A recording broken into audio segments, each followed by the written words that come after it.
Welcome to Studio 51. I'm Caitlin McMurray. And I'm Stephanie Sanford. You're joining us for our first show. This is the premiere edition of a weekly news magazine produced by Loyola's School of Communication. It's called Studio 51 because we're located at 51 East Pearson in Chicago's Gold Coast. We've got a great show for you this week. Plenty of controversy, drama, health tips, and a foodie report.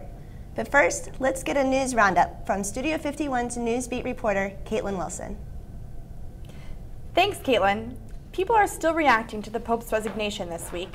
Pope Benedict XVI will step down as pontiff at the end of this month after almost 8 years as the leader of the Roman Catholic Church. The 85-year-old Pope says that old age has left him unable to fulfill his duties. He is the first Pope to resign in 600 years. Closer to home, a major announcement on a big airline merger. It's now official, American Airlines and U.S. Airways merged this week, following 7 months of negotiations. The union will create the largest air carrier in the world. And the bizarre manhunt for Christopher Dorner is still raising questions in Los Angeles. Surrounded by SWAT teams, ex-cop Dorner died in a cabin fire Tuesday night. LA officials say it could take weeks to positively confirm the identity of the dead body found in the cabin. Dorner threatened revenge against the LAPD, killing 4 people in a violent rampage that lasted almost 10 days. Here in Chicago, 2 men have been arrested for the murder of Southside teenager Hadia Pendleton. Police arrested 18-year-old Michael Ward and 20-year-old Kenneth Williams. Ward told police he mistook Pendleton for a gang rival and shot her in the North Kenwood neighborhood. Studio 51 takes a closer look at Hadia Pendleton's funeral later on. And for all you Lady Gaga fans, bad news. The Mother Monster diva was all set to kick off her tour in Chicago, but she said she will undergo hip surgery and rehab, forcing her to cancel her Born This Way Ball tour. That's your news roundup. I'm Caitlin Wilson for Studio 51. Thanks, Caitlin. Lady Gaga sure took a lot of people by surprise. Some at Studio 51 even had tickets. But the real story everyone here in Chicago is talking about is the murder of 15-year-old Hadia Pendleton. Studio 51's Sean Keenahan has an in-depth report about the impact of Pendleton's funeral. Hundreds of mourners gathered on Saturday at the Greater Harvest Baptist Church in Washington Park for the funeral of 15-year-old Hadia Pendleton. Innocently caught in the crossfire of gang violence, Pendleton was shot and killed on January 29th in Harsh Park as Hadia and her friends tried to take shelter from a rainstorm. The death of Hadia Pendleton has added to the national attention of Chicago's homicide rate, as well as a nationwide debate on gun control. According to Chicago police, 2 reputed Southside gang members, 18-year-old Michael Ward and 20-year-old Kenneth Williams, were arrested after Pendleton's funeral on Saturday night and charged with first-degree murder, as well as 2 counts each of attempted first-degree murder and aggravated battery with a firearm. I think it should have a big impact to stop some of the gang killing. It's useless, it's senseless. An honor student and drum majorette at King College Prep High School, Pendleton had performed at the president's inauguration just over a week before she was shot and killed. First Lady Michelle Obama attended Hadia's funeral and delivered a handwritten letter from President Barack Obama to Pendleton's family that concluded with the sentence, "We will work as hard as we can to end this senseless violence." The parents of Hadia Pendleton, Cleopatra Crowley Pendleton and Nathaniel A. Pendleton Sr., attended the 2013 State of the Union address on Tuesday and were seated next to the First Lady. Due to the increased media attention of Pendleton's funeral and high-profile guests such as Reverend Jesse Jackson, a wristband system was set up to mediate guests through the gates and into the church, leaving many friends and classmates out in the cold for nearly 4 hours during the funeral service. At first, I couldn't believe, I really couldn't cry because I couldn't believe it till I was going to see her funeral.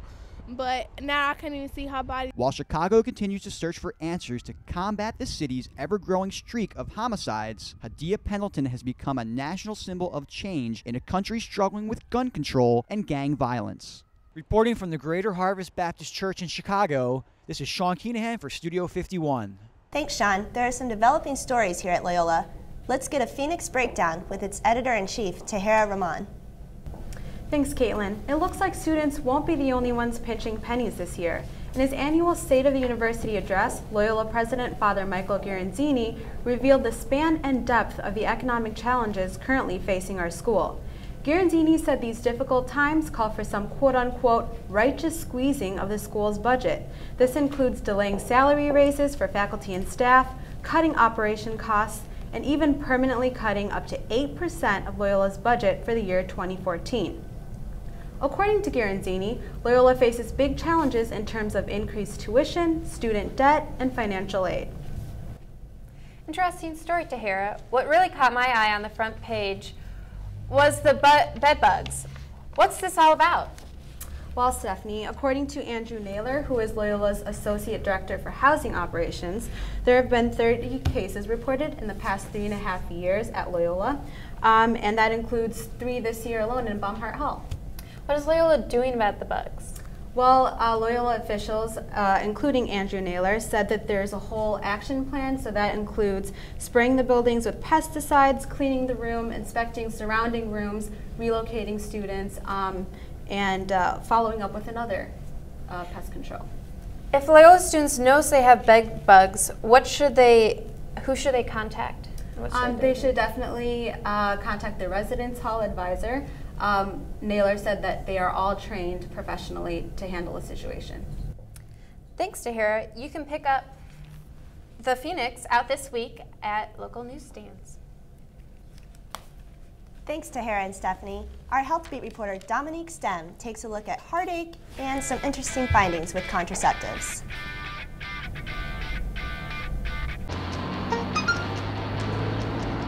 The average text takes your eyes off the road for nearly 5 seconds. Stop the texts. Stop the wrecks. Visit us at stoptextstoprex.org. Welcome back to Studio 51. Thanks for staying with us. Get your stopwatch ready for 51 seconds of sports with Katie Knuckles. Thanks, guys. All right, sports fans, a lot going on this week. Derrick Rose told ESPN that he is going, quote, far away from where he needs to be. The Bulls are going to have to do without him till he feels ready to come back. Michael Vick just agreed to a 1-year, $10 million contract with the Eagles. This is a $6 million pay cut from what he was expected to make this year. The contract will be upheld if Vick meets his performance standards this season. The Ducks may have beaten the Blackhawks in a shootout, but that did not take the winds out of the Hawks' sails. The Blackhawks are still undefeated in regulation with a record of 10-0-3. Kentucky Wildcats' Nerlens Noel tore his ACL after a hard fall in Tuesday's game. Noel has a long recovery and is not expected to be back this season. NBA All-Star games are this weekend. The 2013 Sprite Slam Dunk will be held in Houston and will have Chicago's very own Luol Deng and Joakim Noah for the Bulls. Well, I'm out of time, but Mary, our sports fan, has the scoop on Derrick. Thanks, Katie. Well, as Katie mentioned, the biggest sports news out of Chicago this week was Derrick Rose addressing the press on his expected return date. Will it be after the All-Star break, later in March, and will Rose even return this season? Well, it looks like we're all going to have to speculate a little longer, as Rose gave no timetable for his return. The Bulls point guard says he won't return until he's 110% and is currently in the high 80s. Rose says his return is, quote, far away. And as a Chicago superfan, my knee-jerk reaction was to let out a long sigh of frustration. But I fought that urge, and here's why you should too. The Southside native lives and breathes for this team and has been in daily physical rehab to get his body at game speed. If you've ever watched him play, you know he's no ordinary ball player. He jukes, has blasts of speed, and makes off-balance shots that question the laws of physics. While Rose needs to be 110% physically, he also needs to be 110% mentally. Rose has to trust his body to be an explosive player. And I don't know about you, but I can't stomach the sight of him writhing in pain a second time. So let's all be patient and cut the guy a break. That way when Rose does come back, the next time he'll leave the game will be for his retirement. This is your superfan, Mary Sugden, for Studio 51.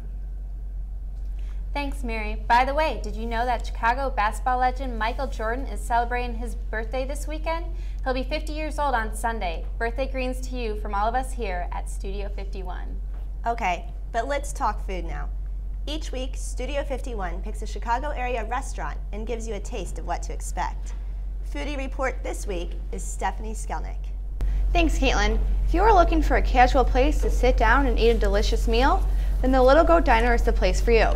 Located in the West Loop and right across the street from the original Girl and the Goat, Little Goat offers a wide variety of comfort food for a decent price. You feel at home the moment you walk in, and both the staff and environment are inviting. Being a picky eater, sometimes it can be difficult finding foods I like, but not at this diner. I ordered the macaroni and split an order of cheese fries. Both topped with white cheddar, it's a different take on two classic foods. My companion, she got what they call Elvis waffles. fluffy waffles covered in bits of bacon, peanut butter, and fresh bananas. Everything here is a la carte, so you can mix and match however you like. And of course they have dessert.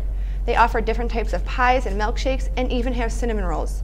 The Little Goat also has a number of beers and wines on their menu. And for you night owls, it's open until 2 a.m. every day. The Little Goat received the ultimate restaurant compliment when I said we must come back here.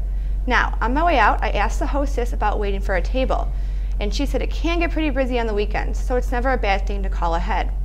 Open for breakfast, lunch, and dinner, make sure you stop by to satisfy your taste buds. You won't be disappointed. For Studio 51 News, I'm Stephanie Skelnick. Thanks, Stephanie. Coming up, it was part of the State of the Union address. It's a big topic in Chicago, and it's the subject of this week's Point Counterpoint. You won't want to miss this. Stay tuned.